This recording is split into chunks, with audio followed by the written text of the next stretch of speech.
Hi, I'm Gregory Paolini, and on today's episode of Table Saw Techniques, I'm going to show you how to rip really narrow strips of wood of a consistent thickness in a very safe manner on your SawStop table saw. So stick around.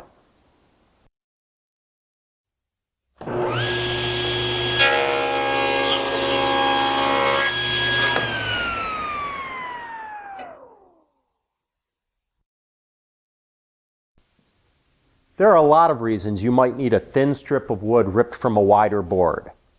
These could be for making shims for furniture or cabinetry work. It could be for making a runner for a jig or a crosscut sled.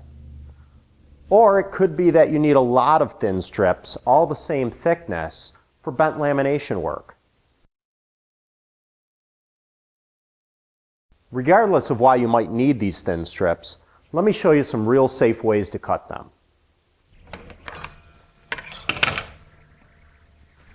For the utmost in safety, you'll want to make sure that whenever you're ripping stock, you've got your blade guard in place.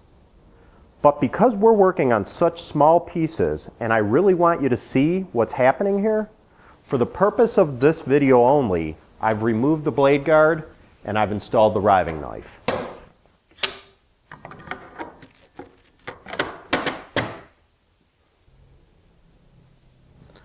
So let me start by showing you what you don't want to do. It's just not safe to bring the fence super close and try to rip a real thin strip in between the blade and the fence. There's no way to really control the piece that's cutting through there. The thin strip could get caught between the fence and the blade and kick back violently. It's just too dangerous. To cut safely, you'd want the thin strips to be on the outside of the blade. And that's fine if you only need one strip. But if you need a lot of them that are the same thickness, there's really no way that you're going to accurately move the fence exactly the same amount each and every time without some sort of indexing device figured into the equation.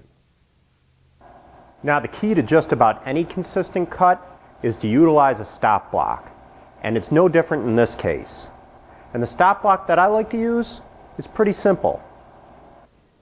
You could clamp a board onto the table saw to act as a stop, but I like to use these feather boards. You can get them at just about any woodworking store, and as you tighten them down, this little bar expands and it locks itself inside the miter slot.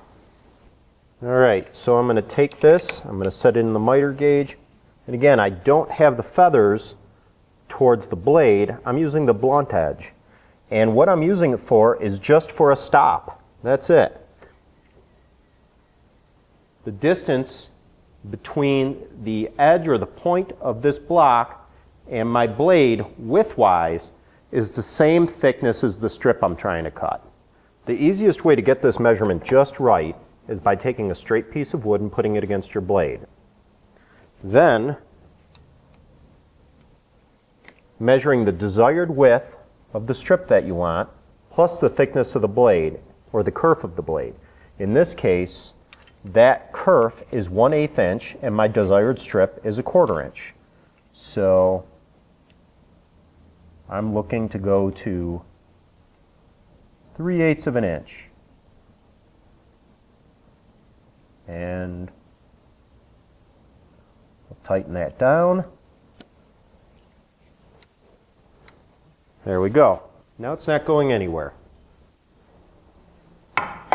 Okay, so the way this is going to work is I'm going to take my board, put it up against my stop, move my fence over, and lock it in place.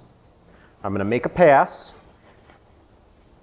and notice how I've got the block angled a little bit. I only have one point of contact here. I don't want to introduce any kind of situation where I could have any kind of binding.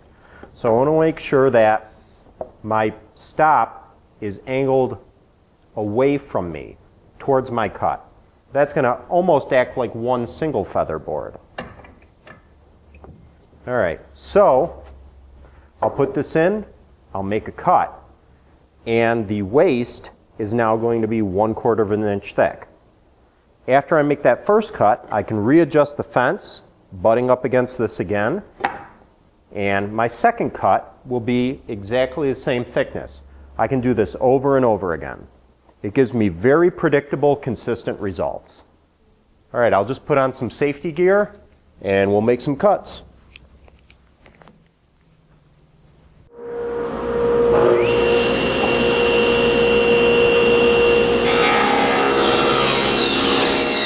This simple push block lets me exert downward pressure while steering the workpiece, keeping it tight against the fence.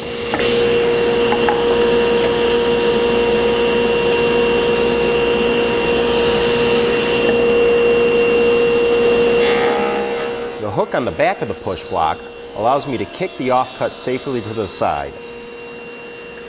Then I simply readjust the fence, butting the blank against the stop, and make another cut.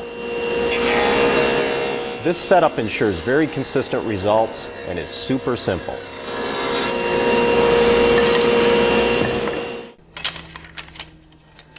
And there we go.